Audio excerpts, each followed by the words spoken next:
Bismillahirrahmanirrahim. Assalamualaikum warahmatullahi wabarakatuh. Terima kasih atas kesempatan yang diberikan kepada kami kelompok 6 untuk mempresentasikan hasil dari tugas kami, yaitu tentang fungsi budaya maritim sebagai penguatan hubungan internasional.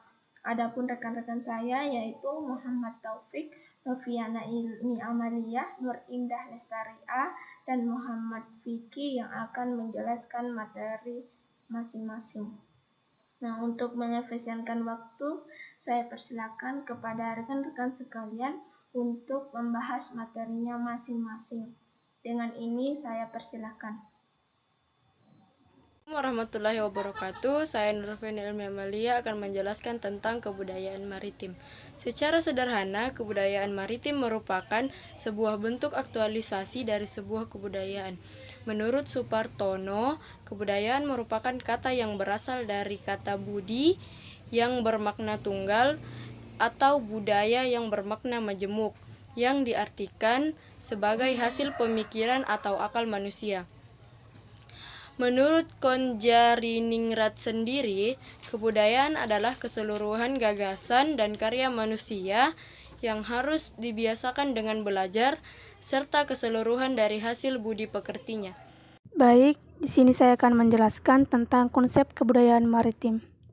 Mengacu pada konsep kebudayaan, banyak ahli yang telah merumuskan atau mendefinisikan kebudayaan. Salah satu di antaranya adalah Konjariningrat.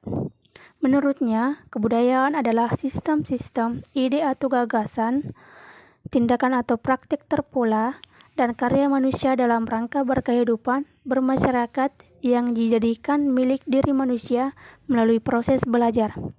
Konjariningrat membagi kebudayaan ke dalam 3 wujud. Yang pertama yaitu wujud ideasional atau kognitif atau mental. Yang kedua, wujud tindakan atau praktik terpola.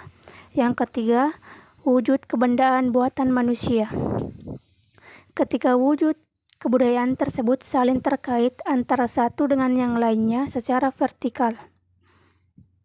Sifat saling keterkaitan vertikal antara ketiga sistem itu disebut hubungan sibernetik. Dalam proses kehidupan masyarakat sehari-hari, sistem budaya berupa gagasan, pengetahuan, dan keyakinan, nilai dan norma selalu atau seharusnya menjadi pedoman pembuatan keputusan atau bertindak sistem sosial. Selanjutnya, sistem budaya bersama sistem sosial berupa interaksi dan organisasi sosial mempedomani dan mewadahi praktek berkarya dengan rekayasa dan penggunaan teknik-teknik tertentu. Sarana dan prasarana yang digunakan oleh masyarakat pendukungnya, masyarakat maritim, dalam rangka pengolahan pemanfaatan sumber daya alam dan merekayasa jasa-jasa lingkungan laut bagi kehidupan.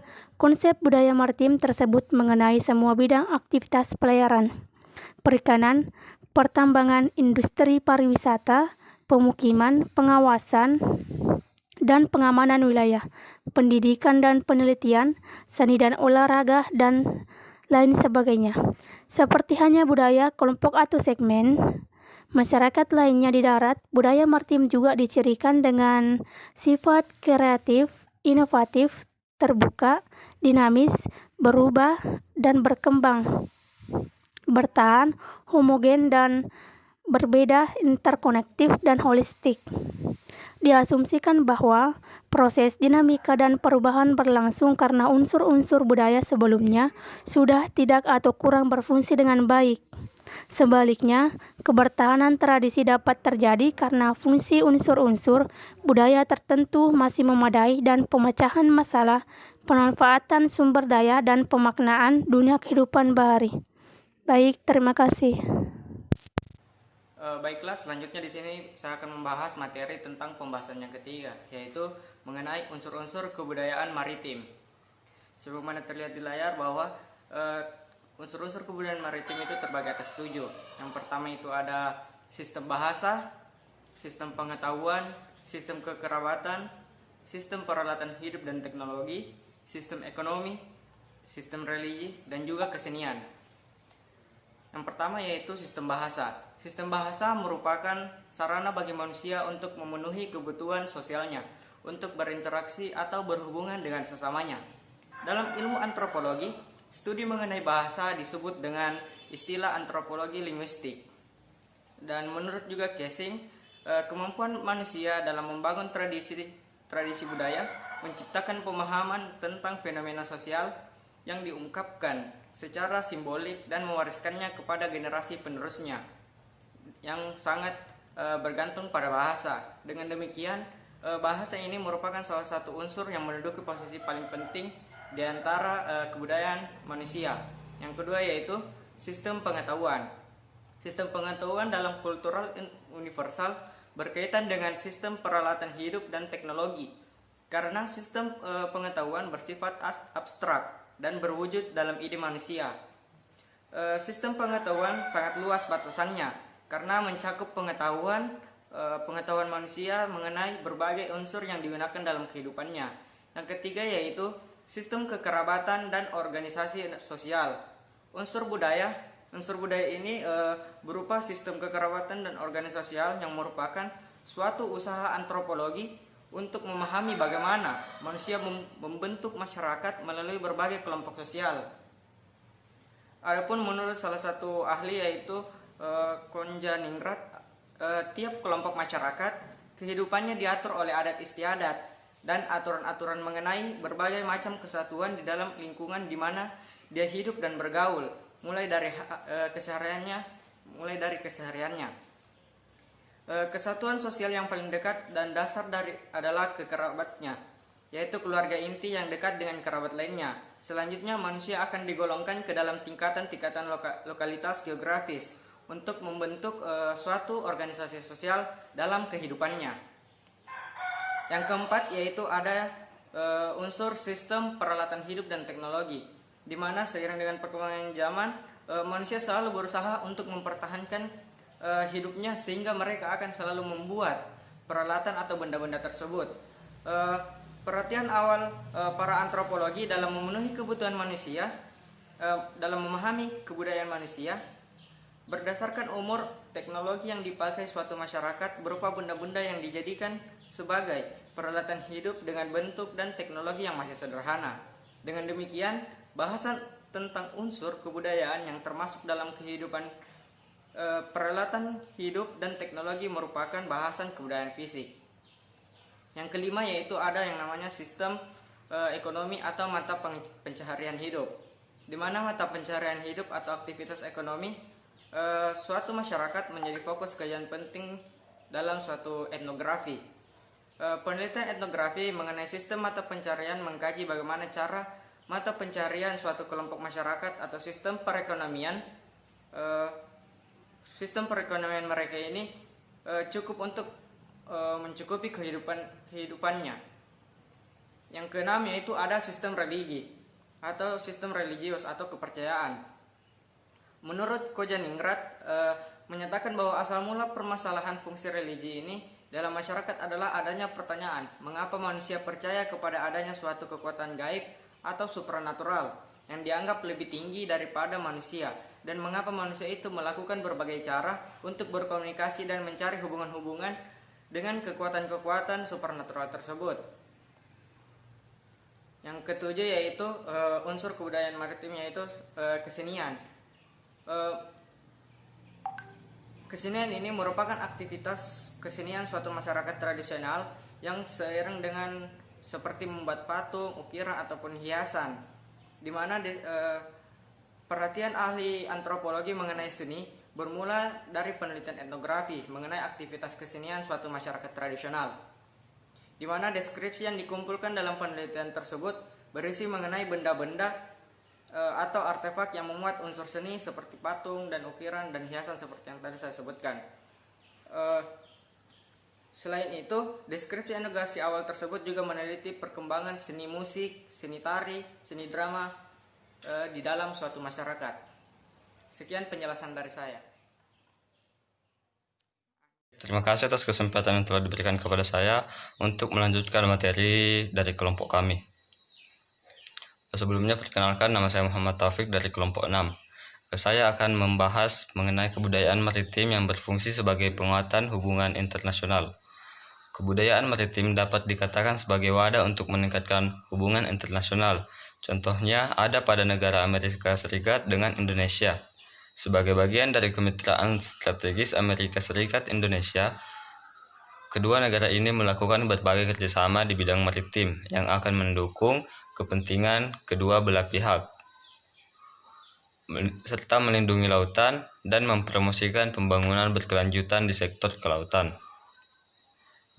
Kemudian prakasa utama di bidang maritim antara Amerika Serikat dan Indonesia yaitu yang pertama melindungi masyarakat pesisir dan perikanan, yang kedua memerangi pencurian ikan, yang ketiga memperluas kerjasama iptek di bidang kelautan, yang keempat meningkatkan keamanan laut dan pelabuhan, yang kelima mempromosikan pertumbuhan ekonomi berkelanjutan dan ramah lingkungan, yang keenam membantu korban kerja paksa dalam industri makanan laut dan mendorong keadilan, dan yang terakhir yaitu membantu dan melindungi pergerakan migrasi tidak teratur dari negara luar. Mungkin cukup sekian dari materi yang saya berikan. Lebih dan kurangnya mohon dimaafkan. Terima kasih atas perhatiannya kepada materi yang saya sampaikan. Saya kembalikan kepada moderator. Untuk contoh kebudayaan maritim di Indonesia, saya sendiri yang akan menjelaskan. Nah, kebudayaan maritim di Indonesia dapat dilihat dari berbagai daerah, di mana kebudayaan maritim tersebut memiliki perbedaan di setiap wilayah di Indonesia. Nah, saya ambil satu contoh yaitu Papua.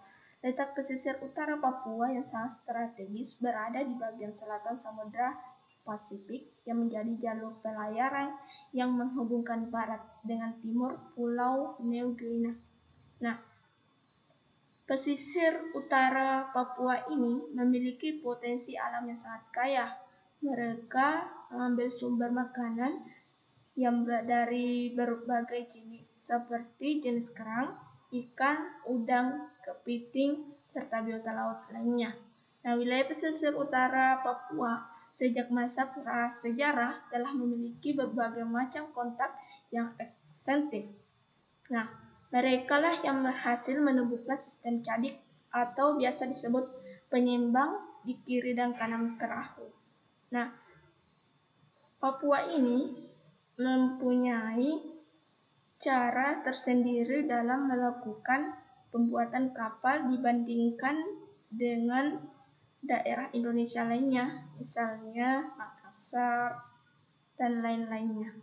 Nah, hanya itu yang saya sampaikan. Selanjutnya kesimpulan dan saran. Nah, dari pembahasan kita dapat menyimpulkan bahwa kebudayaan adalah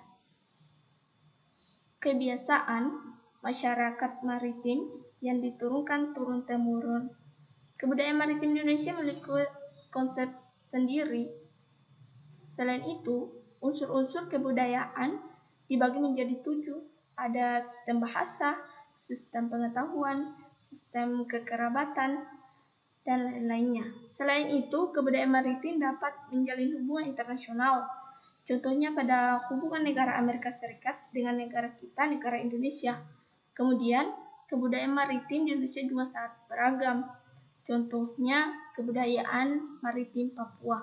Nah, dengan ini saya menyerangkan, sebagai warga negara Indonesia, kita harus menjaga kebudayaan maritim yang ada dan melestarikannya. Dan kita juga harus senantiasa menjalin hubungan dengan negara lain agar terwujudnya visi kemaritiman Indonesia. Nah, hanya itu yang saya dapat sampaikan. Terima kasih. Jika ada kesalahan mohon dimaafkan. Wabillahi taufik wal hidayat. Wassalamualaikum warahmatullahi wabarakatuh.